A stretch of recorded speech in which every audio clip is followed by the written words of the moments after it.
All right, everyone. We start off today talking about Karen Bass and the Battle of MacArthur Park, actually. Some dozens of National Guard troops showed up, actually. The convoy was larger than that, but the number that actually entered the park was lower. And some of them were on horseback. One of them was waving the American flag. There was a reason for this. And the reason had nothing to do with deportation. This was a show of force.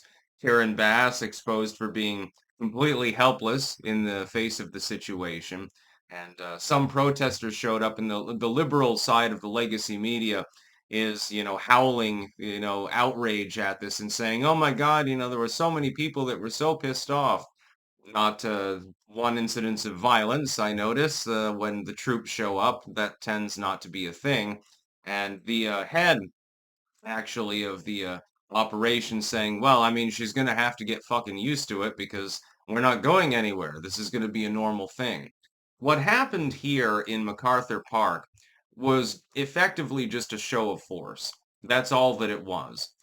As far as Karen Bass knows, there were no deportations or apprehensions or anything like that. It was basically just people marching through the park. It reminds me of something that I've often referred to.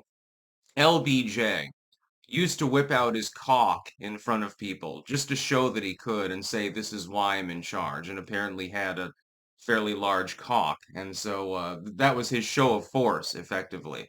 This is effectively the policing side of the same basic premise.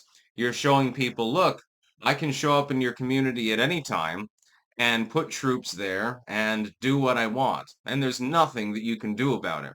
Karen Bass has been effectively defanged. She was there, and the press was surrounding her, practically, pushing her down at one point and asking her all sorts of questions. "Oh, what are you going to do about this? Oh, this is unacceptable. This will not stand." But she knows that there's nothing that she can do about it because of the president's orders. The city of Los Angeles is not capable of legally resisting the presence of the National Guard there. They didn't do anything. They didn't attack anyone. They didn't shoot anyone. They didn't do anything that would be conceivably, something that the judiciary could complain about. They were simply there, acting as police. And MacArthur Park, by the way, I think I think that, and by the way, her name is very apt, Karen, of course, had complained about this before and said, well, kids are playing there. And then you look at the footage of MacArthur Park and what it has become, and really it's mostly a bunch of itinerants and junkies more than anything else. There aren't kids playing there. Yeah, hey kids, let's go to the park. Oh, you see that heroin dealer over there? Maybe you can make friends with him. That's what Los Angeles has devolved into. That's exactly what this seeks to address. By having the National Guard around, at the very least for a brief moment in time, the park was safe. Kids probably would go play there now because they know that they're actually, going to be saved if somebody tries to traffic them or sell them heroin or something like that. We've seen this over and over in community after community. I would like to see Trump siege Chicago as well. Lay siege to it. Send a couple thousand troops up there. Maybe there will be less shootings. I have a feeling that the gangbangers don't want to deal with the U.S. Marines. Let's put it that way. And we've seen this over and over again. Trump is deploying soldiers and guardsmen and so forth to various communities in order to address long-standing issues that are not being addressed by local or state authorities. It's happening all the time. Hell, send a couple platoons of U.S. Marines up to Burlington here in Vermont. We'll probably clear out the problem a lot better than the Burlington PD because apparently they can't cope with the situation because of long-standing Biden policies involving immigration and the drug trade. When you're at the crossroads of four major urban centers, there might be a lot of criminals that are moving through your area. We have this problem in Rutland as well. Rutland, probably even more than Burlington to some extent. There's an awful lot of drug dealing going on, let me tell you.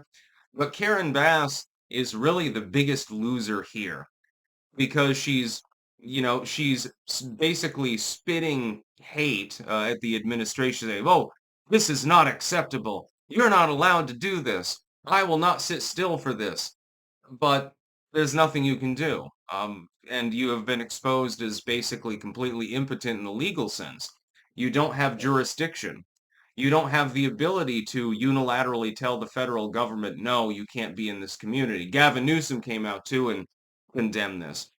So you're condemning the idea of a bunch of U.S. guardsmen marching peaceably through a park in order to simply intimidate the drug dealers and traffickers and shit that are lingering there. Why? What political purpose does it serve, number one? And number two, what pragmatic purpose does it serve? It's not entirely immediately clear what he hopes to accomplish in doing so. But he's too busy smoking methamphetamine to really make a wise decision, so it's not really necessarily that confusing why he would make the decision to make that particular comment. Well, this is unacceptable. Mr. Trump is a tyrant. He's tyrannical by trying to clean out a public park that is, again, publicly funded by the taxpayers so that kids can go there and go on the jungle gym and shit like that and sort of move out the people that are dealing drugs or, drugged out and flipping out in the park so that it's safe for little kids. I thought that the whole line was think of the children. It's amazing how that line doesn't work when it's a policy you happen to disagree with. The fact is that Donald Trump is doing the right thing by mobilizing these forces to help with the deportation process, to help with securing the border, et cetera, et cetera. He's doing the right thing. I don't see any logical reason why it wouldn't be a good idea, actually. Honestly, I can't really see an argument against it unless you're a complete bleeding heart and you're like, well, all people are basically the same. Well, that's great that you believe in that, but you're not right. No, no, all cultures are not the same, all people are not the same. And when you've got a bunch of drug fiends and shit like that lingering around in the park, Karen Bass fundamentally is wrong when she says, well, kids are playing there. They were scared of the National Guardsmen. No, I think they're more scared of the heroin dealer. I think that they're more scared of the itinerant there with their tent who, is massively mentally ill and, self-harms on a regular basis. Jimmy asks his mom, why is that man cutting himself? Just look the other way, Jimmy. Well, yeah, but then a dude in full uniform trots across in a horse waving an American flag. All of a sudden, it's a big, terrible problem. Dude, you see the same thing at a parade. What the hell is the problem with that? Hell, sometimes when I was a kid, they used to have like the Veterans Day parade in Woodstock, and they would fire off their guns actually. Uh, I mean, they were blanks, obviously, but they would fire them off, and I was scared of the sound when I was a kid. Of course, now that I'm older, I actually enjoy the sound. But when you're a little kid, it's a little bit startling. I'd never heard that before, except in movies. And so Karen Bass is the biggest loser. The Battle of MacArthur Park and the federal government won in this particular engagement, which is a good thing because can you imagine Karen Bass actually controlling your community? I wouldn't want her as mayor of Rutland. Holy shit. That's about all. Peace out.